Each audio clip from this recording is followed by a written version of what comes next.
What's going on, YouTube fam, and welcome back to another video. This is episode 5, and we brought on a special guest of 30-minute sessions. We got Ashmoney himself.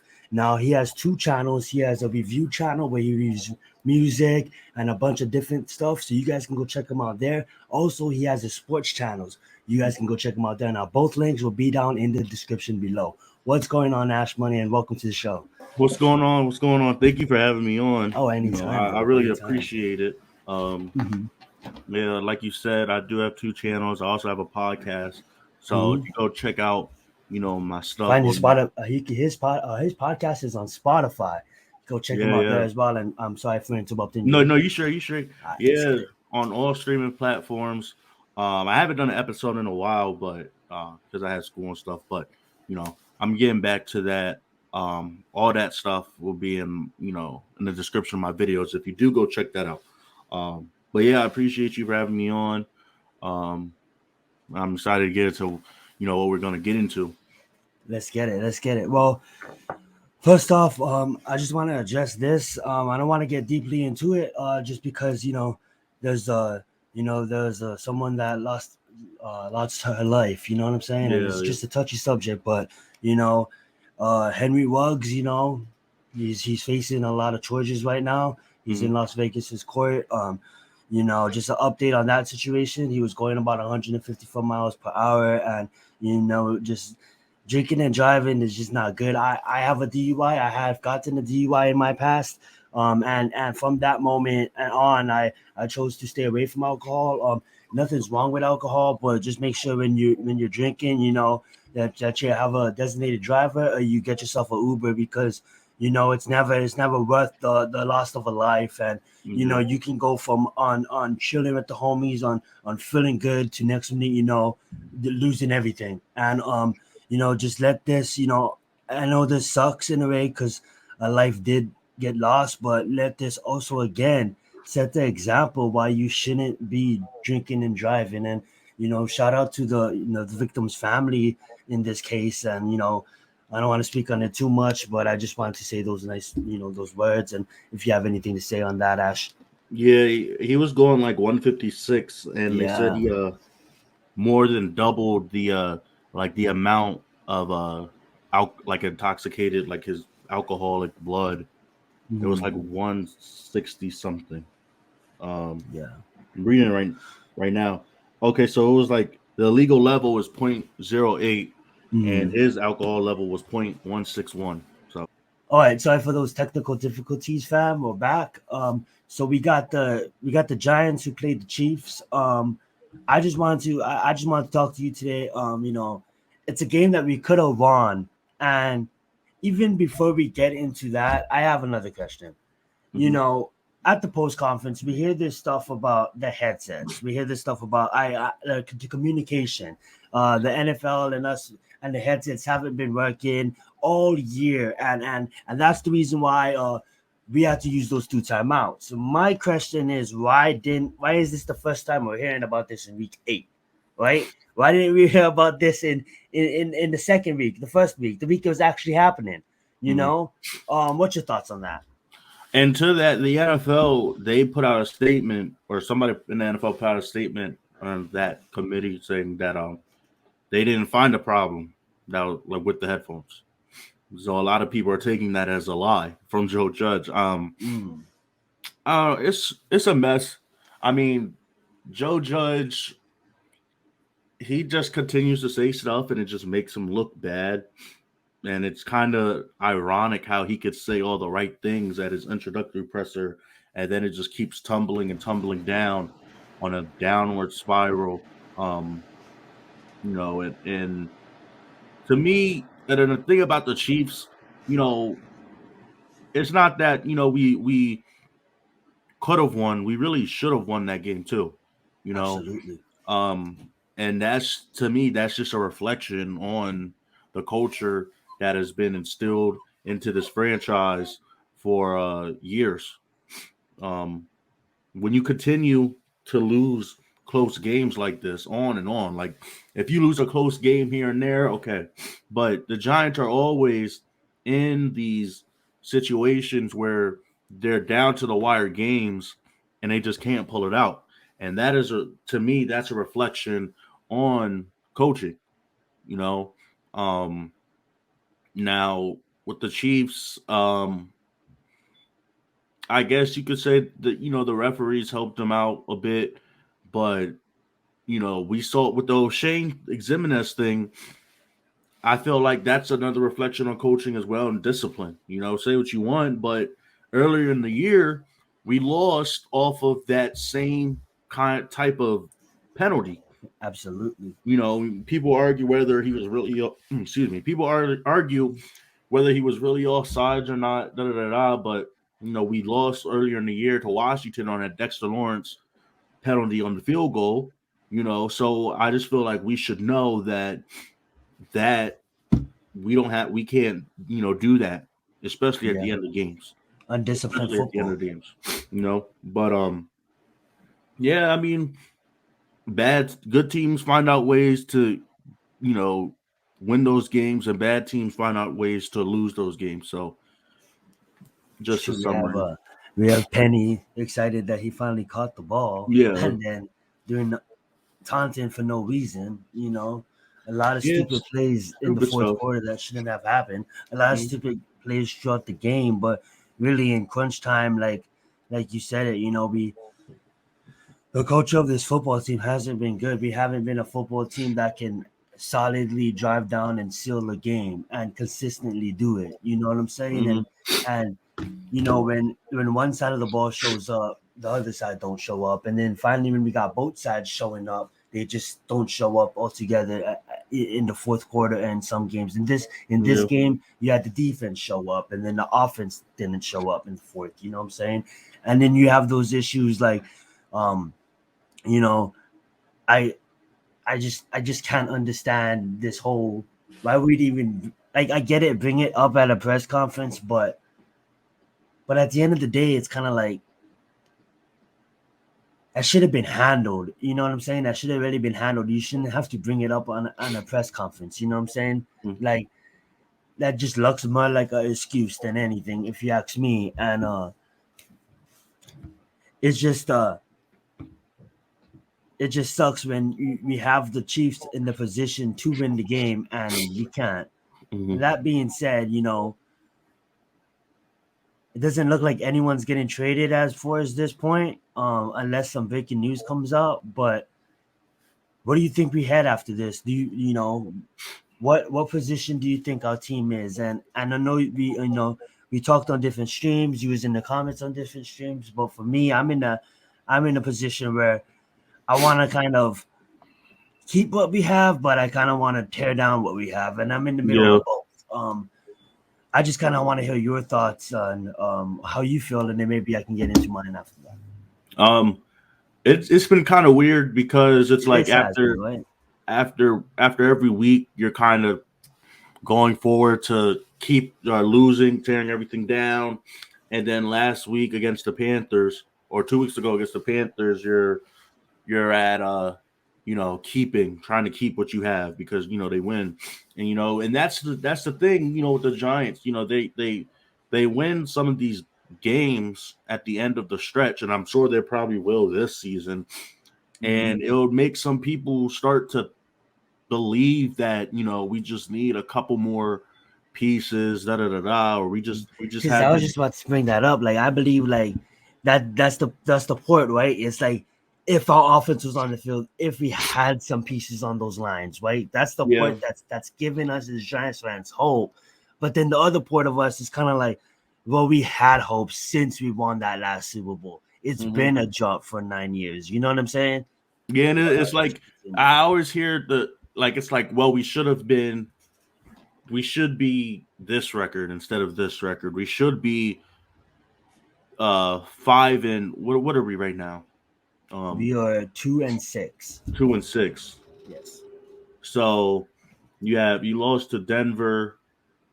Washington. People say we should be Washington. We should be Atlanta. We should be Falcons. Yeah. We won against the Saints. We lost against the Cowboys. We lost against the Rams, and then we won against. So like 5-3 or 6-3 right now.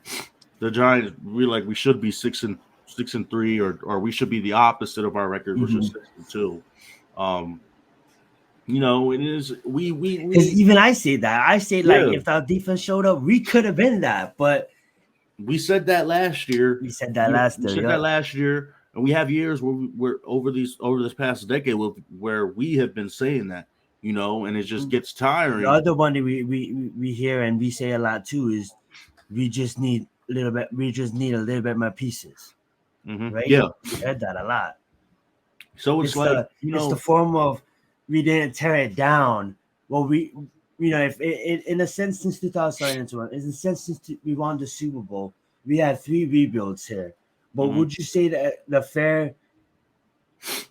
would you say it's fair to say that all 3 rebuilds wasn't a completely tear down? We just tried to patch some things over the top. And that's why I'm kind of thinking, we just need to tear it down. And like on Gettleman's behalf, I feel like 100% to me, I don't want to keep him after this year. I don't want him back. Joe Judge, some people go back and forth, but I'm starting to lean towards the side of, just letting him go. We don't need him back. And I feel like, oh, go ahead. No, I'm sorry for interrupting. I just feel like Joe Judge too, like he's a young coach in the sense of not his age, in the sense of his career in the NFL. He hasn't been coaching that long as a head coach because this is his first time. But I'm already seeing things I don't like seeing in a head coach, and that's why I'm on the side of I might want to out of him too, because if he was losing games, if he was losing games, but you was showing signs of a good head coach, I would not be mad at you. I would not be mad. I'll blame it on the players and I'll be like, you need time. Let it have time. But I'm already seeing stuff out of him that I don't like. And just these, I'll let you go. I don't want to. No, you should. It's just like sometimes sometimes we as people, when we form our opinions about sports or about, whatever we have in a debate, sometimes all you need is the eye test. Sometimes you don't need to overthink it. Sometimes you don't need to bring in other factors. You just look at what's being shown to you. Sometimes you do, but in this case, I feel like just look at what he has done. I say all the time, this dude had 10 days to get ready for the Atlanta Falcons. And us and his coaching staff, we only put up 14 points. Yeah. And we lost against the Atlanta Falcons when you had 10 days to prepare, So to me, that's like a nail in a coffin to me. And sometimes, you just learn from you got to learn from your mistakes, and how, like, when we tried to rebuild, we didn't really tear it down. We've just sort of patched certain things together with free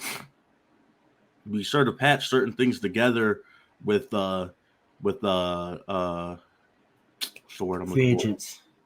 Yeah, but like in analogy, I'm saying we sort of packed some stuff together with clear tape instead of patching it together. Okay, I got you. Instead of I thought you was heading on the route like our drafts hasn't been good, so we have to patch it together in free agency, which is always bad.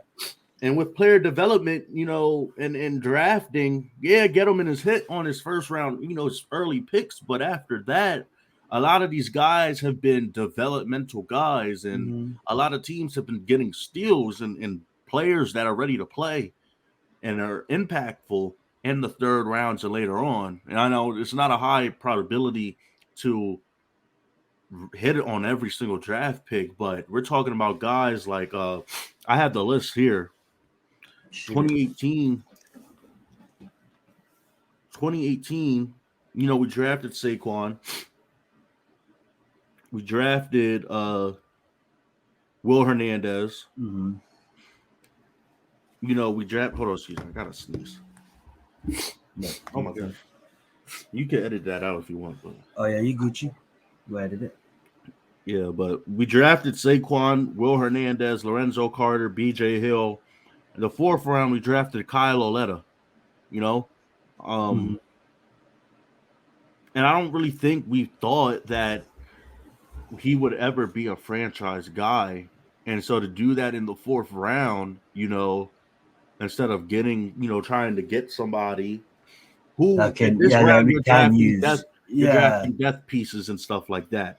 And then we drafted RJ McIntosh, and then we drafted Sam Bill in the supplementary draft. And 2019, we drafted Daniel Jones, Dexter Lawrence, missed on DeAndre Baker, traded up and missed on DeAndre Baker when you had players like AJ Brown, when you needed receivers on the team, player like DK Metcalf, Players like Brian Burns. exactly. But we traded up, for a corner. But people can say what they want. Third round, we drafted O'Shane. Fourth, Julian Love. Fifth, Ryan Connelly, say Darius Slayton in the sixth round, and then you draft guys who are special teams guys, right? Or we used as special teams guys, but our special teams has continued to be like not good. You drafted guys like Corey Ballantyne, George Asafo. I don't even know how to say his name, and I don't even know who he is. He's a tackle. Chris Slayton, a defensive tackle. It's just now. It's just mind-boggling to me. And then 2020, we spent 3 picks on the offensive line, and to me, he addressed what we needed, which was linebacker depth and offensive line, but they just didn't hit. And even the guys that we did draft, Carter Coughlin, I don't see him on the field, as much. Cam Brown, he had the injury. TJ Brunson, he's the total miss, so.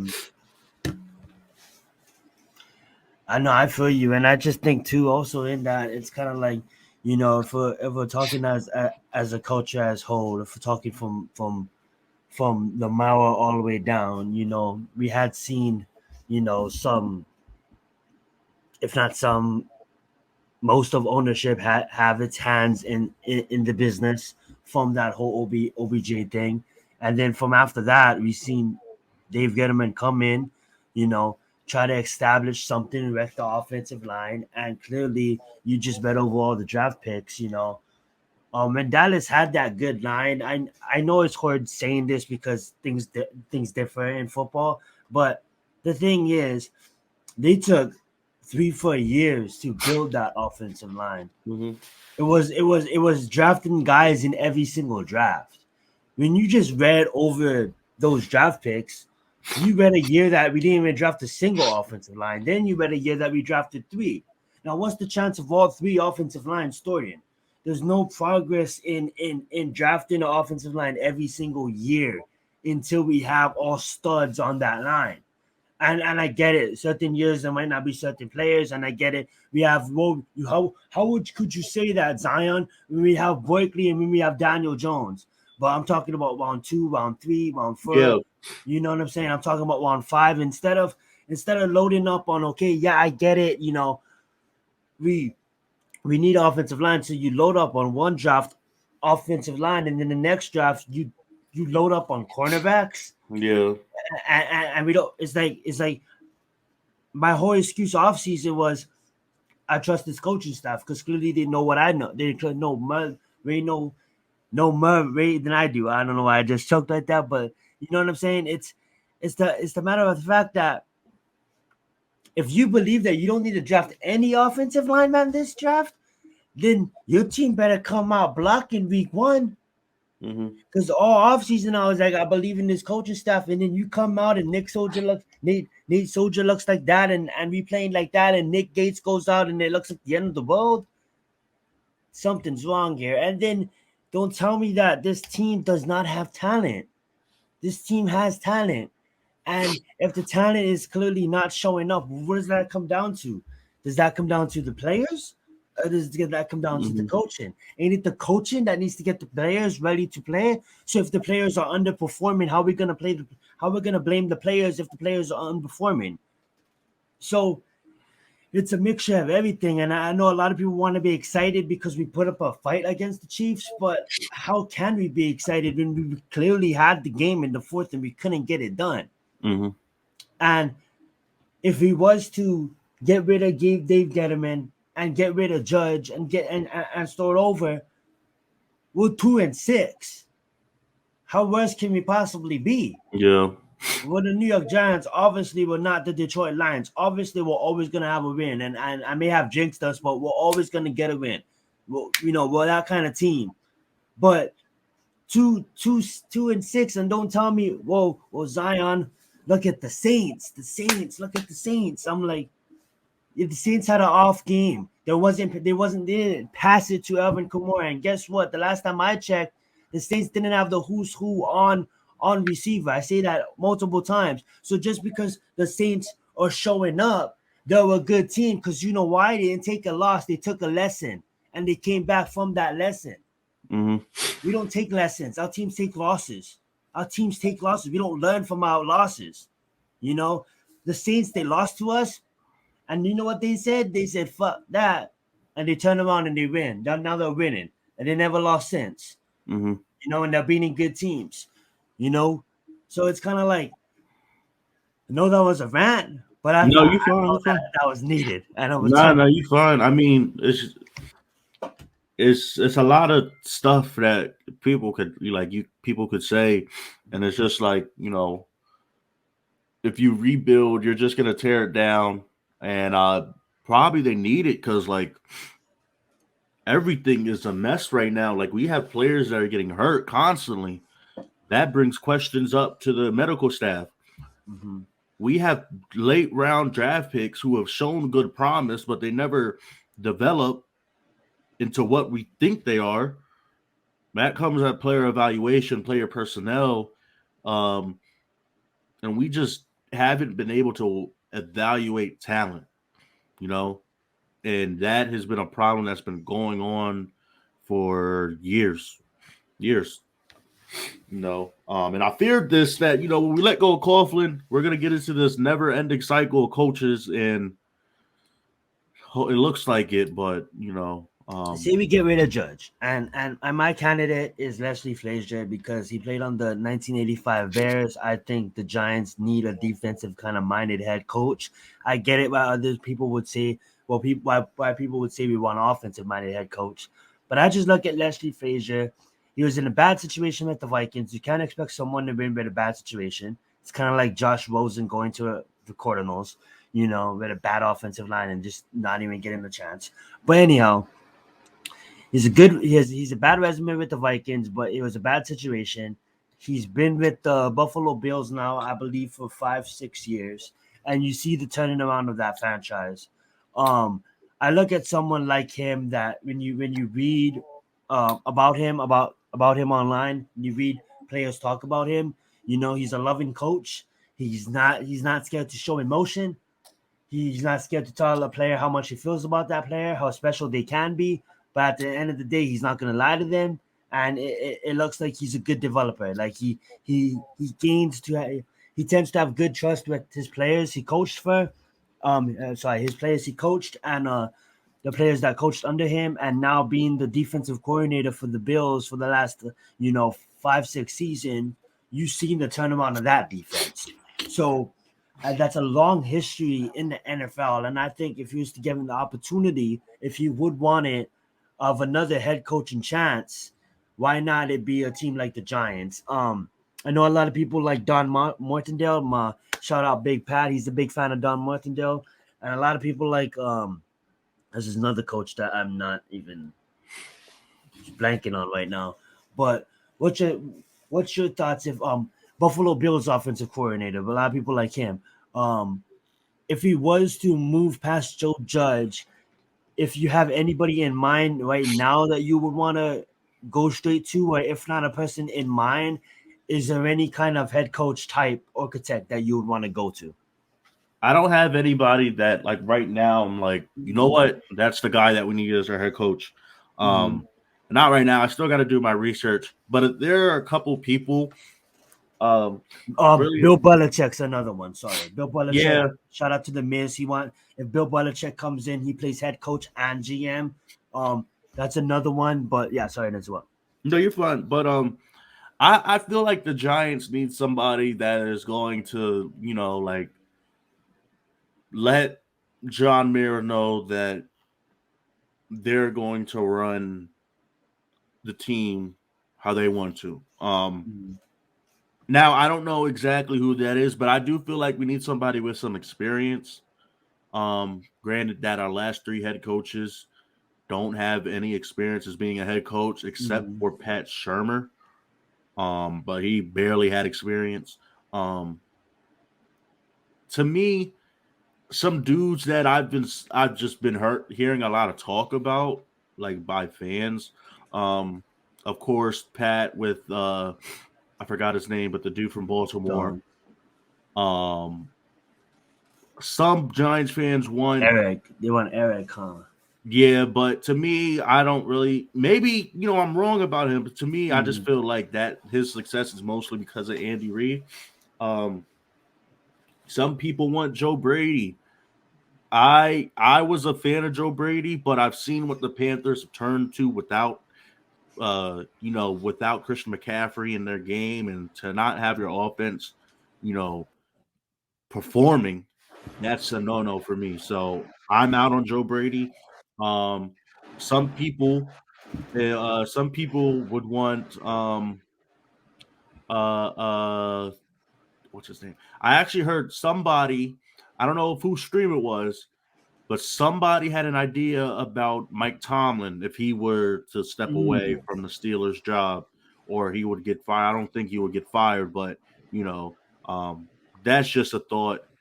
Some people like myself talk about Jim Harbaugh, from Okay. former 49ers coach, Yeah, from brother of John Michigan. Harbaugh, currently at Michigan.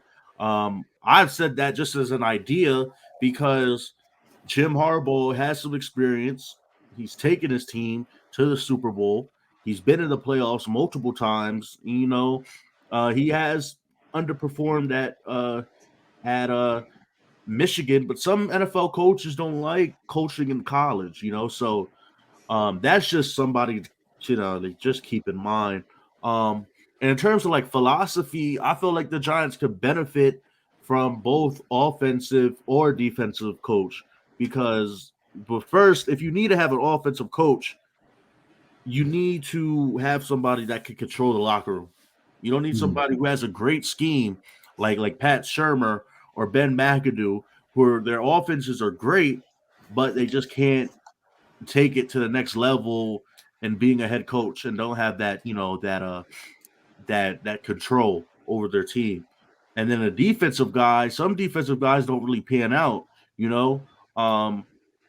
So I could see offensive because everybody wants to get the next McVay, the next Shanahan, the next McDermott, the next somebody. They want to have those coaches and look at the NFL around you. Like the NFL is no longer a defensive ran, league.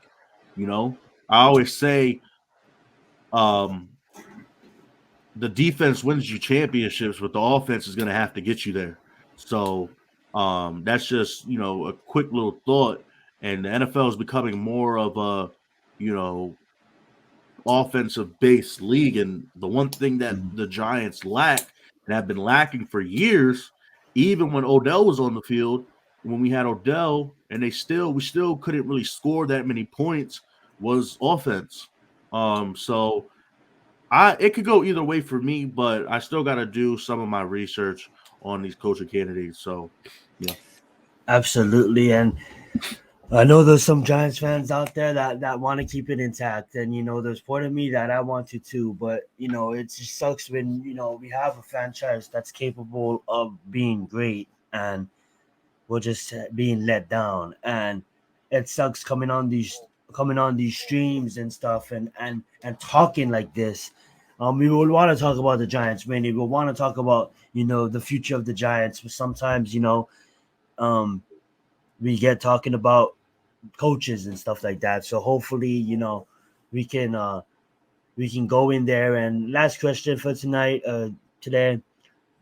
Your thoughts on this upcoming game against Oakland, and if there's anything else you want to talk about. Sorry, that was a long pause. Against the Raiders, Mhm. I don't know. Too early to tell, but we can. Yeah, see the Kansas City Chiefs game is still on my mind too. That's Yeah, right. So it's like it's already Wednesday, but it's like, but the Raiders. I mean, I don't know what's gonna happen. I mean, the Raiders have been, hot. They have been red hot. But on the Giants side, if the Giants want to keep their season alive, and before the Chiefs game, I had a thought that the Giants could, if they do put some wins because the stretch of their schedule becomes easier, they could try to get into the 7th seed as with the playoffs. But you don't win this game, the season's really done, to be honest, because you have Tampa Bay coming up, you have you face the Cowboys again, and then you face the Chargers. So, that'll put you we're at 6 losses right now. So that'll put you at 8, 9, then 10 losses on the season if you lose to the Chargers. So, season's almost done if you do that, and I don't think these players would respond well to Judge, and I think you might see this team burst up into flames towards the end of the season. So, but I think the Raiders pull out this game though. I think they do. I'd be damned if the Giants try to win another game and they just get me wrong by that. But yeah, I think the Raiders pull out this game. I'm hoping that they do and we bounce back, but we'll see what happens. And that being said, sorry for the technical issues we had in this episode, guys. I'm gonna edit it, so hopefully it comes out smooth on your guys' end. And Ashmoney, where can these people find you? And let's get out of here. You can find me basically as it's listed on the screen. Just type in that. Just type in actually Ashmoney Recordz, links will be and down both of my channels will pop up. And then all my links to my social media, and then my everything is listed in the description. So yeah, let's get it. Thanks for watching. You guys have a good one. Peace.